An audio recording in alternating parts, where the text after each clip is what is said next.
South Asia is second only to Scandinavia in having had more women heads of state than any other region in the world. And yet, women represent no more than 5 to 10% of the central legislatures in South Asia. What explains this dichotomy?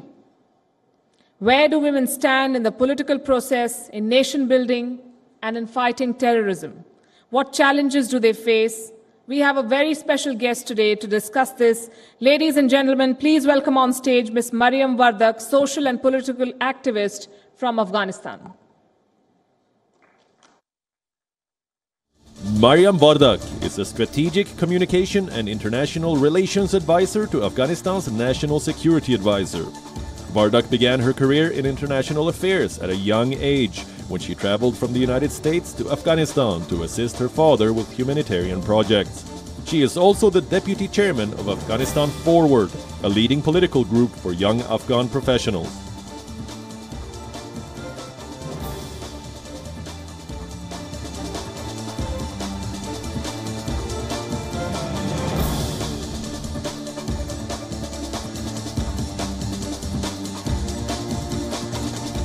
Extend my deepest respects and condolences to our Indian colleagues on the recent event of Pulwama. I'm feeling very honored and privileged to be a part of the Wion Global Summit. I've been invited here to evaluate 3 specific areas in Afghanistan through the gender lens, which affects the prosperity of Afghanistan and ultimately South Asia. Before I begin, I want to share a piece of history that should resonate with you throughout the rest of my presentation. July 1879, the Second Afghan Anglo War. The British forces of the 66th Regiment, equipped with modern machinery, encountered Afghan troops under the command of Ghazi Ayub Khan at Miwand region of Kandahar province. In the ranks of Afghans, amongst them were many women, there to help with the wounded, to provide water, spare weapons, and with the wounded. One was Malala, a daughter of a shepherd from a local tribe. Her father and fiancé were also a part of the battle. Fighting intensified. The Afghans were at the bottom of Miwand Mountain, holding on to their swords, where the enemies were coming down hard. British troops were on the very high morale, which gave them a good chance to advance. Many Afghan fighters are dead, wounded, and the rest facing fatigue. Commander Ayub Khan didn't know what to do. The Afghan flag bearer was killed, and Malala appears in the middle of the battlefield, removing her veil and shouting, "Young love, if you do not fall in the Battle of Miwand, someone is saving you as a symbol of shame." This gave the Afghan warriors a new resolve and redoubled their efforts. She led Afghans to victory. Malala of Miwand is an icon of braveness. Afghanistan is lucky in this regard, as there are many Malalas amongst us. They just haven't been recognized yet. Now to delve into the first topic, which is the gendered aspect of countering violent extremism. I'm going to provide the general threat environment for Afghanistan for you to get a picture before I go into CVE. Afghan government is currently fighting 20 terrorist groups that come into 4 distinct but interrelated categories: the Afghan terrorist group, the Pakistan terrorist groups, the regional terrorist groups, and the global terrorist groups. We are combating men with guns on a daily basis.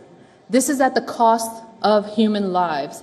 President Ghani had recently mentioned that we have lost, since he took office, we have lost 45,000 Afghan National Defense and Security Forces. UNAMA has mentioned that we have lost 30,000 civilian casualties. The picture is more complex than I can describe. We are in a current state of war. We are not making peace with foreign terrorists. We are fighting those Afghans who don't want to reconcile. Violent extremism continues to threaten the stability of Afghanistan and by default is a threat to South Asia and the world. Countering violent extremism is a facet of counterterrorism in Afghanistan. We are the ground zero of the global fight against countering violent extremism. In the context of Afghanistan, there is a lack of knowledge and research regarding CVE and the push and pull factors. In addition, there's a little understanding of women's influence in CVE.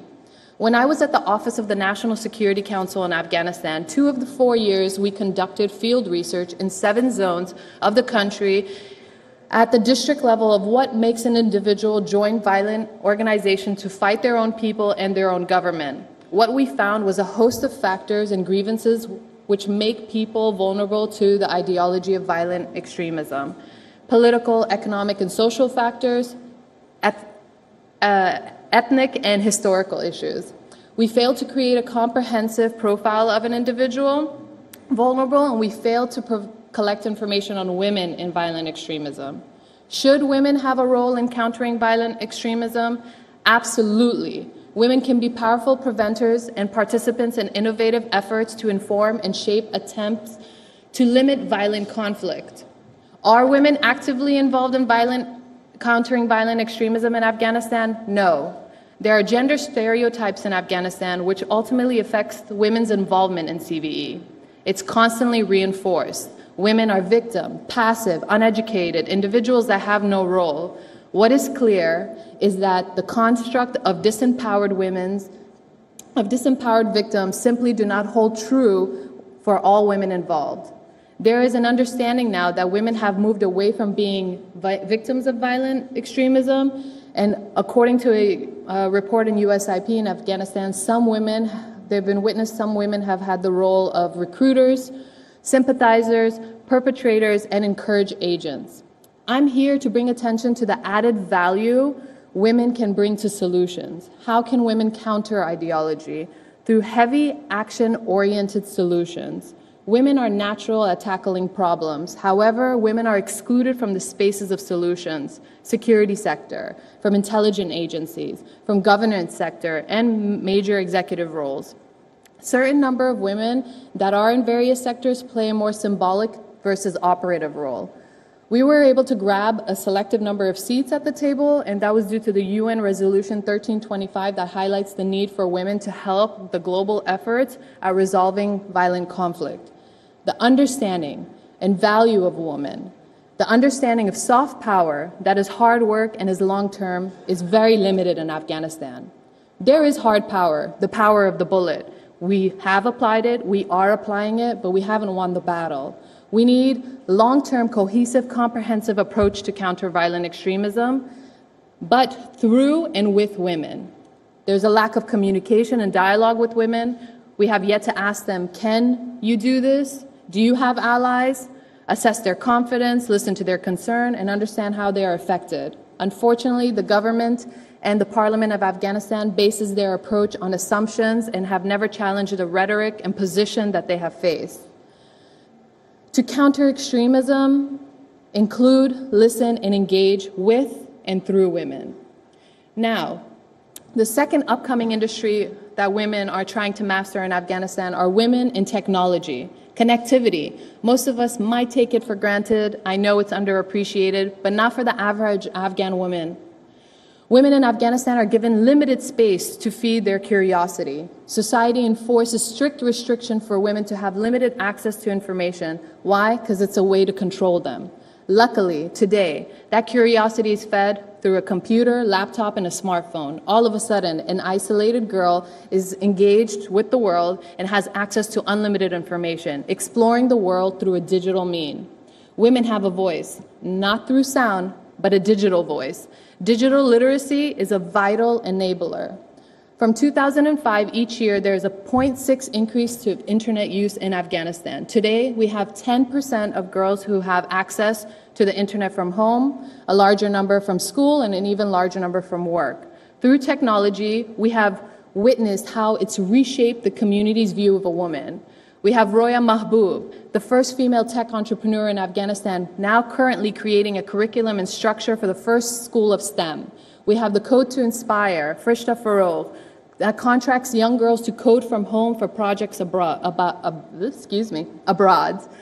We have a yoga application by an Afghan girl, Fakhriya Ibrahimi Mumtaz.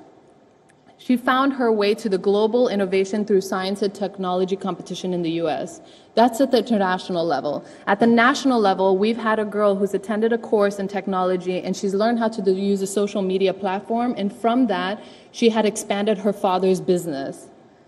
These are just a few numbers. Why is the success for women in tech in Afghanistan so crucial? Because failure is not a luxury for women in Afghanistan, such as it might be celebrated in the West where you learn, you fail, and you try again. There's no try again option in Afghanistan. They don't want to hear from society, I told you so, you wasted your time. They want to hear, great job, let's hold off your marriage. Great job, let's send your sisters to school. Tech entrepreneur spirit is high, and I hope that there's an investment in electricity and education for young women and professionals to thrive in the field. Now the last, which is traditional versus modernity. Where am I? Where are the Afghan women? We are in constant process of modernization. The Afghan culture stresses the concept of honor and gallantry. Patriarchy is a common feature in Afghanistan. We have an invisible battle of religion versus tradition. When women are denied of their rights, the blame falls upon tradition. In all of your respective countries, you have cultures and traditions that have been passed from one generation to the next. There are old traditions that we have stopped practicing, or it slowly vanished due to the harmful effects it has on society. In Afghanistan, the decline in childhood marriage, the decline in dowry system, eliminating remarriage of widows within the family. When women became widows, they were not to wear color, they were not to wear makeup, stay at home. But that has changed in many of the urban areas of Afghanistan. Our new way today. In the past few minutes of my speech, you can identify examples of how women are striving for modernization, to be included, to change and to improve. In Afghanistan, modernity is due to change that was needed. Afghan women have become change agents of tradition, applying what is beneficial and stopping what is not. A girl getting married because she started her menstrual cycle is not acceptable, not even in the rural areas. But the most interesting is of today's time, where the discussion of the Taliban coming back into power, the Taliban coming into politics, the Taliban possibly governing. Now I see women social activists starting hashtag women will not go back. I see women opinion makers on traditional media talking about the new Afghanistan for women. Women are not allowing anyone to dictate them. They're raising their concern and providing areas of which can be compromised and areas of the red line. Now allow me to explain a little bit of my phase of transition. After 10 years in Afghanistan, I'm focusing now on solutions and not highlighting problems. A lot of my work is around motivating environment and to provide a space of support. Each woman is unique in her own way, as is her life. I have no right to tell them how they should be and should not be, but I and other women have a social obligation to help recognize areas of which they can evolve, and in the hopes that through this recognition, that they will ask for support on how to express themselves and what they want. I'm not revolutionary, but I believe in conscious evolution. So I'm going to hand over.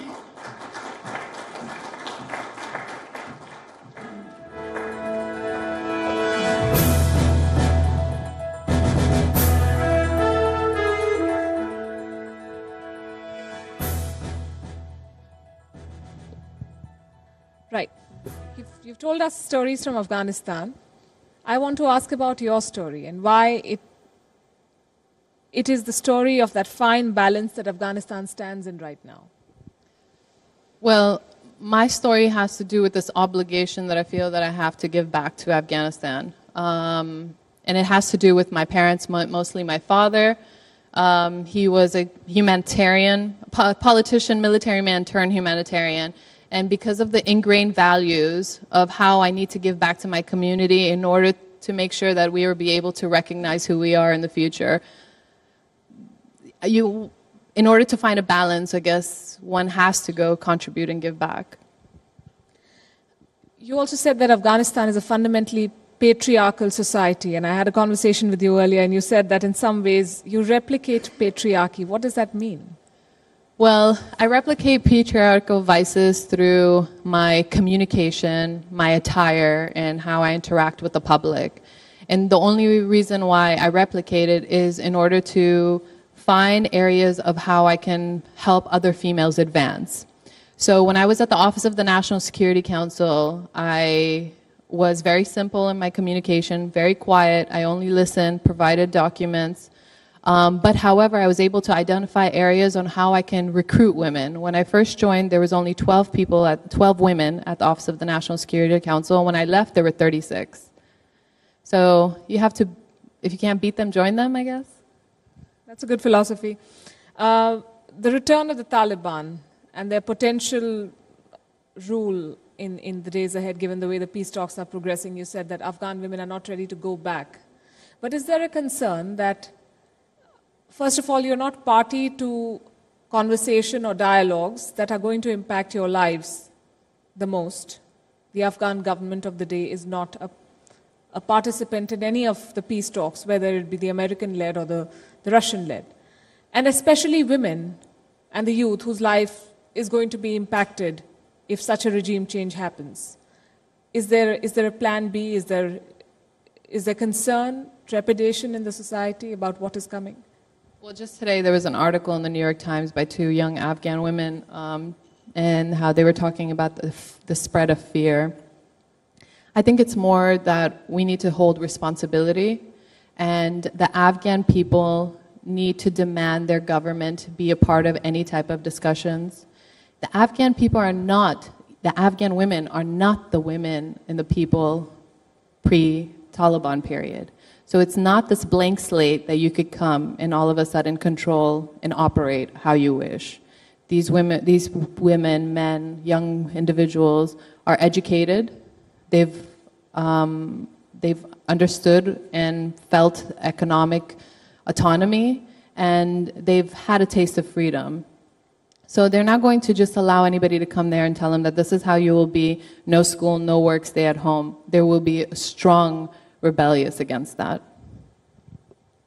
Can you tell us a little more about where young Afghans, and especially Afghan women, see themselves in the South Asia story and the growth story that we've been discussing today?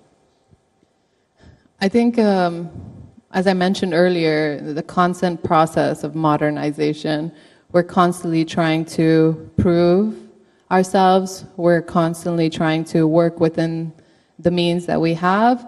And I think that we need to start being more appreciated, and we need to also work amongst each other. There's one thing that I've noticed is that there's a lack of sisterhood amongst South Asia. And I feel that if we cannot stand up for one another, we can't ask our brothers to stand up for us. Sure. There's an election coming up. Do you see the participation of women growing in the Afghan presidential election?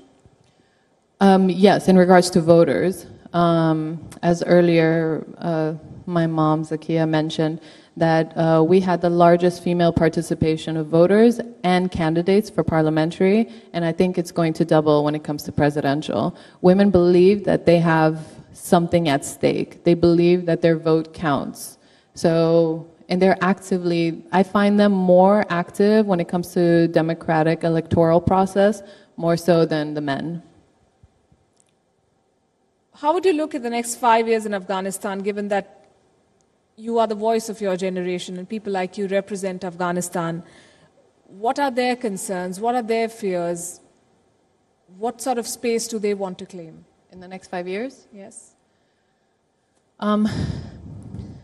Again, the feeling of uncertainty of what's going to happen with the Taliban, what's going to happen. The election is currently postponed for 3-4 months. So there's discussion that it might be postponed for another 2 years. The uncertainty has everyone a bit quiet. Some are raising their voice and concern.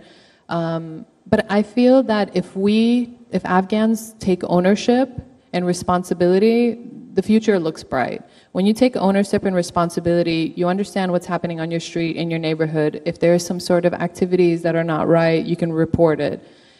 If you feel that there's corruption and you want to fight against it, one can't do anything, but the masses can bring upon a change. So I see a sense of responsibility growing, but there's a lack of ownership. If they are able to master that ownership, I think there will be a huge change, prosperity for Afghanistan, and I think ultimately the region. Your family was forced to move to the US and you came back after a considerable period. how difficult was it to adapt to the Afghanistan that you saw a few years back? And a lot of water has flown under the bridge. So how do you describe this evolution of your country and your society? Well, I left when I was extremely young, so I didn't remember it. But I did return during the Taliban era. I was terrified. I was frustrated. My father decided to take me to Afghanistan when I was 15. At 15, I'd like to go to summer camp or get on the internet or watch a movie, hang out with my friends. But my father said, no, you need to go to visit your country and learn about your people. So I went in a burqa. I went to a village, and I saw the simple way of life and how content they all were. I learned the value of human quality time. I learned their patience and the appreciation that they had for just the simple way of how they were dealing with each other. It was not easy. I mean, after 3 months, I did get bored, but it's an excellent period of time for one to visit. Throughout the years, I traveled more, but when I officially decided to move to Afghanistan, it was during the Karzai era, and I believe it was the golden days. There weren't that many suicide or insurgency, and business was thriving. There was contracts. Kabul was not as overpopulated as it is now, and security was fairly good. So it was great, but I noticed a decline through the years. Now it's extremely difficult. Now you have barricades of walls so high you can't see anybody's home. There's security checkpoints at every mile. Women are not smiling versus when I first went. They were smiling, walking. There is ridiculous amount of pollution right now in Kabul. So I guess it's sad to see where it has reached, but there's so many other elements that play into it. I mean, we've had the internally displaced come to Kabul. There's just so many factors. I guess now that I'm reflecting upon it, it's quite sad, but you can only be hopeful. Right. You are involved in a sphere which is largely uncommon. You're talking about the security apparatus and co-opting women in that system. What kind of reactions do you get when you go and try to get more women to participate in this particular aspect of your work? Again, there's resistance. When people think about the security sector, they think that, if we're trying to recruit women, they're going to think that, my daughter's going to be out fighting with other men. You see a lot of the parents and the older generation reject it, but these women are phenomenal. They just secretly come join. They have no fear, and they have the heart of a warrior. And if they can't take a combat role, they still want to come to the security sector, but in an administrative role. They slowly want to work. I've been in many roundtable discussions where they're like, we want to influence policies. We don't think you're fighting the battle correct. We want to develop the plan for you. And I mean, having that kind of voice and that kind of vision, I mean, I think it's quite inspiring. I see a rejection from the older generation, but I don't see it from the younger generation. That's a good start, I say. Thank you very much, Mariam, for your time. Thank you so much for having me. You're doing great work. Thanks.